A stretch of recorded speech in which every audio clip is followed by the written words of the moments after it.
आप सबकी शक्ल देखकर ऐसा लगता है कि जैसे जंगल में भी फूल खिल गए हैं। बट मैं आपको क्या बताऊँ, जब से मैं ये काम शुरू किया है, जब भी मैं आपके साथ आता हूँ तो कुछ ना कुछ बताता हूँ।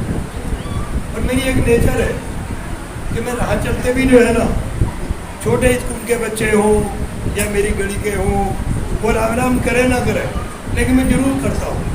और धीरे धीरे जो है ना उनको भी आदत पड़ जाती है। एक दिमाग में एक बात रखिए कि time and tide wait for no, समय किसी का इंतजार नहीं करता। आप सोते रहे, जागते रहे, चलते रहे, गाते रहे, बजाते रहे, लेकिन घड़ी की सुई कभी रुकती नहीं है। किस तरह से घड़ी की सुई नहीं रुकती है, उसी तरह से आपकी किस्मत की जो सुई है ना वो भी नहीं रुकती है। आप उसको रोक सकते हैं। ये मेरे लाइफ का तजुर्बा है कि आप उसको रोक सकते हैं अगर आप ईमानदार, वफादार और मेहनती हैं। मैं बिल्कुल एक छोटे से परिवार में पैदा हुआ था और उस समय हालात सबके ऐसे ही थे। जमींदारों के भी हालात ऐसे ही थे जैसे उस समय हमारे थे।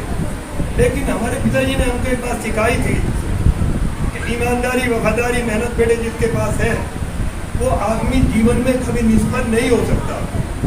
और मुझको याद है, मैं जब 8 साल का था मैं माँ खोई, और मुझे ऐसा लगता है कि माँ खोई तो मेरी दुनिया ही खोई गई। लेकिन फिर भी तो आना जाना तो लगा हुआ है। पहले माँ खोई, फिर बाबा खोए, फिर चाचा खोए, उसके बाद जीवन साथी भी खो दिया। इसके लिए तो कहना ही क्या है, क्योंकि एक दिन तो सबको जाना ही है। लेकिन उस दिन से हमने कसम खाई थी, माँ ने हमारी बोला था मेरे पिताजी को कि मेरे 5 बेटे हैं, मैं उम्मीद करती हूँ कि इन 5 में से जो है ना, बात मेरा 8 साल का था, लेकिन माँ के पास था और उनका लास्ट टाइम था कि मेरे 5 बेटे हैं तो इनमें कोई तो एक देश सेवा के लिए जाना चाहिए। और मैं उसी दिन एक निश्चय किया था कि चाहे मुझे धरती का स्वर्ग भी मिल है मैं वो भी छोड़ दूंगा, लेकिन सर्विस करनी तो डिफेंस की करनी। संक्षिप्त में नहीं, जब चलेगा लंबा चलेगा, खाना पीने में भी बहुत देर है। वो तो त्रिपाठी हमसे आगे चलेंगे, कितने कुछ कर रहे हैं। तो मतलब कहने का है कि निश्चय किया, निश्चय पूरा हुआ। ये शब्द दोहराने का मेरा मतलब ये है कि अगर आप निश्चय करते हैं जीवन में कि आई विल बी समथिंग, मुझे कुछ बनना है, तो मुझे कोई शक नहीं है कि दुनिया की कोई ताकत जो है ना आपको रोक नहीं सकती। लेकिन अगर आपने सोचा यार आज का दिन चला गया तो कल का दिन भी चला जाएगा, ऐसा तो जिंदगी चली जाएगी, लेकिन आप गेन नहीं कर पाएंगे जब तक आप निश्चय नहीं करेंगे। वो एक दिन मेरे से बोली कि मुझे सिलाई सीखनी है, और वो 3 दिन सिलाई के लिए गई। यहाँ पर एक अपनी मैडम थी, वो IAS का भी नाम था, अभी याद नहीं मुझे। उनके यहाँ 3 दिन गए, 3 दिन में सर्टिफिकेट ले लिया, क्योंकि उनका एक एम था कि मैं जिन चीज़ के पीछे पढ़ूंगी उसको पूरा करूँगा। और उन्होंने हॉस्पिटल में जाने से पहले हमको बोला था कि अगर मैं जिंदा आई तो एक अनाथ आश्रम करूँगी। लेकिन वो भगवान तो बड़ा है, वो किसी के बस की बात नहीं है, वो नहीं आई। तो उसके बाद में जो की यादगार पूरा रखने के लिए, चालू रखने के लिए, ये आप सबकी मदद से कहो, आप सबके साथ से कहो, ये एक छोटी सी एकेडमी खोली है। और मेरा एक एम है कि अभी तक का जीवन जो है ना देश को दिया, कुछ जीवन बच्चों को दिया, अभी जो बचा हुआ मेरी ज़िंदगी है इसका एक एक दिन, एक एक घंटा, एक मिनट जो है ना अपने बच्चों के लिए दूंगा। मेरा बच्चा का मतलब मेरा पूरा हिंदुस्तान है। और इनमें खासकर जो है ना बेटी, अगर बेटी एक संभल गई तो एक घर संभल गया, एक घर संभल गया तो एक परिवार संभल गया, और एक परिवार संभल गया तो हिंदुस्तान संभल गया। तो मैं ये उम्मीद करता हूँ कि मुझे कुछ भी करना पड़े, हमको कोई उम्मीद ये वो नहीं है कि कहीं से हमको मिलेगा या कहीं से मिलेगा। मेरे पास भगवान की दया से जो है ना लगभग 1,30,000 रुपये महीने की आमदनी है, उससे ज़्यादा हो जाती है। इसमें से अगर 30,000 रुपये में हर महीने में अपनी बच्चियों के लिए दे देता हूँ तो मुझे कोई परेशानी नहीं होती, और मैं दे रहा हूँ। हम किसी की मदद भी नहीं मांगते, अगर कोई देता है तो ठीक है, तो इच्छा है उसकी। मेरे से भी ज़्यादा दानी पड़े हुए हैं, हिंदुस्तान में कोई कमी नहीं है। अब किसी से मांगो एक तो दो दे देता है, लेकिन किसी से दो मांगो तो वो बोलता है उल्लू के पट्टे मैं ही मिलाकर तुझे मांगने वाला, आगे चला जाइए। तो इसलिए जो है ना, मैं आपसे एक ही रिक्वेस्ट करता हूँ कि आइए, मेहनत करिए और जीवन में कुछ बनिए।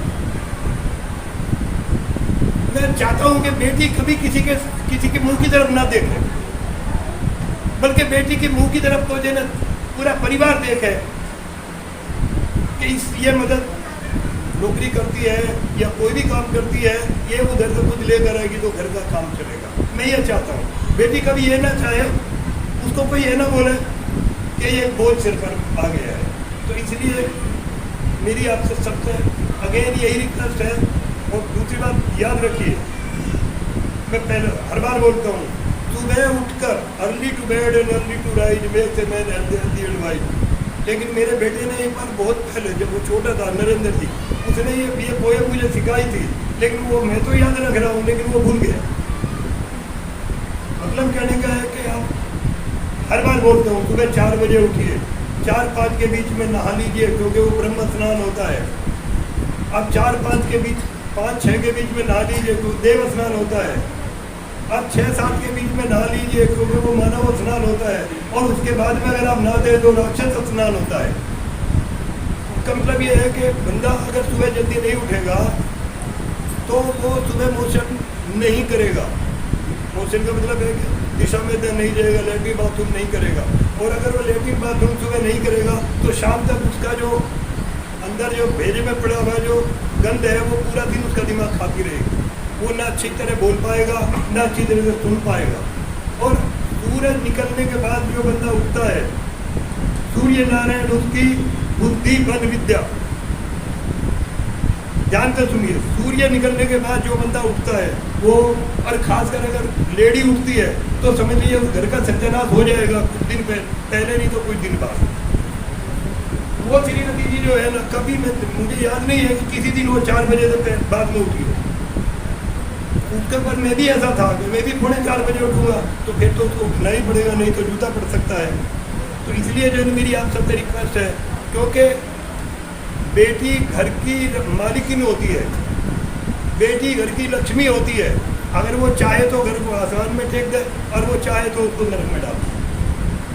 इसलिए मेरी सबसे ज़्यादा लगन जो है, मेरे पास 5 बेटी है और देखिए लगभग सारी, एक को छोड़कर सारी ग्रेजुएट है, सारी अपने काम पर जो है ना लगी हुई है। वो किसी के मुँह की तरफ देखती नहीं है मेहनत की। और मैं जब वहाँ रहता था तो रोज़ अपनी बेटी को एक चिट्ठी लिखता था। पंडित नेहरू ने तो शायद उसमें लिखी होगी, लेकिन मैं अपना टाइम निकाल कर जो है ना 12 बजे तक जो है ना रात को बैठकर बेटी को चिट्ठी लिखता था। और चिट्ठी भी 1 पेज की नहीं, 4-5 पेज की लिखता था। और जब मैं छुट्टी आता था तो 5-4 लड़कियाँ आकर मेरे से मिलती थी कि अंकल ऐसी चिट्ठी, ऐसी शिक्षा तो हमको अपने माँ बाप से भी नहीं मिली जैसी आपकी चिट्ठियों से मिलती है। तो मेरा मतलब कहने का है कि be senseful, be particular, be punctual अपने लाइफ में। जल्दी उठिए, अपने घर का कामकाज करिए, अपने आप को देखिए। अभी मैं 9 बजे का टाइम दिया, अब देख मुझे अफसोस होता है। और मैं कहते हुए बिल्कुल डरता नहीं हूँ। मुझे अगर लगता है ये आदमी नीच है तो उसको नीच मुंह पर बोल देता हूँ, चाहे वो कितना भी मेरे ऊपर कितनी भी बात आए। मैं 9 बजे का टाइम दिया अपने मैनेजर को। मैं 9:15 बजे, बल्कि सुबह 4 बजे उठा था आज भी, बेटी और मैं। ये पूरा झाड़ू दिया, ये किया, वो किया, क्योंकि मेरे से बोला उन्होंने आप चिंता न करें सब हो जाएगा। लेकिन मैं जब तक अपनी आंखों से कर नहीं, अपने हाथों से कर नहीं लेता, अपनी आंखों से उसको देख नहीं लेता, तब तक मुझे चैन नहीं पड़ती। इसलिए 9 बजे से पहले हमने ये सब कुछ किया। और हमारी बेटियां जो है ना 9:30 हो गया, 9:45 हो गया, 10 हो गया। मुझे अफसोस होता है कि मेरे पास 60 बेटी और 60 में से 5 यहाँ पर जो है ना 1 घंटा इंतजार करने के बाद आई। क्या ज़िंदगी में होंगे भाई आप लोग? अगर आपको टाइम दिया है, एक अंग्रेज जो है ना उसको जब वो स्टेशन पर पहुंचा तो गाड़ी निकल गई, उसने देखा 1 मिनट लेट है, उसने घड़ी खोली, फर्श पर रखी, ऊपर से पैर मारा और फोड़ दी कि मैं तेरी वजह से लेट हो गया। आप समझ लीजिए, इतने पंक्चुअल अगर आप होंगे, इतने पर्टिकुलर आप होंगे, तो जीवन में कभी धोखा नहीं खा सकते। लेकिन हाँ ठीक है, निकल गया, मम्मी उठ गई। मैं कितनी बार बोलता हूँ कि सुबह उठकर मम्मी को राम राम करो। मैं उम्मीद करता हूँ, अच्छा हाथ खड़ा करो, कौन अपनी मम्मी को राम राम करता है सुबह? ये लो 120 में जो है ना 4 बेटी ऐसी है जो मम्मी को राम राम करती है। कल आप मम्मी बनोगी तो आपको ये भी हालत यही होगी। जिसकी माँ है वो भाग्यशाली है। मैं माँ खोई तो मुझे ऐसा लगा कि दुनिया में बिल्कुल नंगा हो गया। तो इसलिए जो है ना, माँ जिसके पास है वो भाग्यशाली है। हजारों से अच्छा गुरु होता है, लाखों से अच्छा बाप होता है, करोड़ों से अच्छी माँ होती है। ये हमारी शिक्षा कहती है, हमारी नीति कहती है। तो इसलिए जो है ना, जो भी करना है जीवन में सफलता के लिए करिए, ऐसा नहीं है कि किसी का एहसान। दूसरी बात यह है कि कभी दूसरे पर विश्वास मत करिए। लड़की होते हुए, औरत होते हुए कभी किसी के ऊपर विश्वास न करिए। और विश्वास तो करना पड़ता है, लेकिन विश्वास ये देखिए कि ये बंदा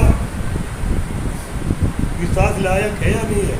क्योंकि आदमी जैसा गंदा जानवर मैं देखा नहीं लाइफ में। अपने मतलब के लिए कुछ भी कहेगा, किसी को पटाने के लिए बोलेगा मैं तेरे लिए ये कर दूंगा, वो कर दूंगा, क्या वो क्या चांद तोड़ लाऊंगा, कुछ लाऊंगा। लेकिन अगर उसका हाथ फंस गया नीचे, उसको दब गया, तो फिर बोलेगा ये मुझे नहीं पता इसने क्या कुछ किया।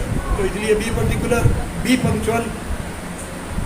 वो कहने के लिए तो बहुत कुछ है, मैं शाम तक बकवास करता रहूँ, लेकिन उसका फ़ायदा उठाएंगे तभी फ़ायदा होगा।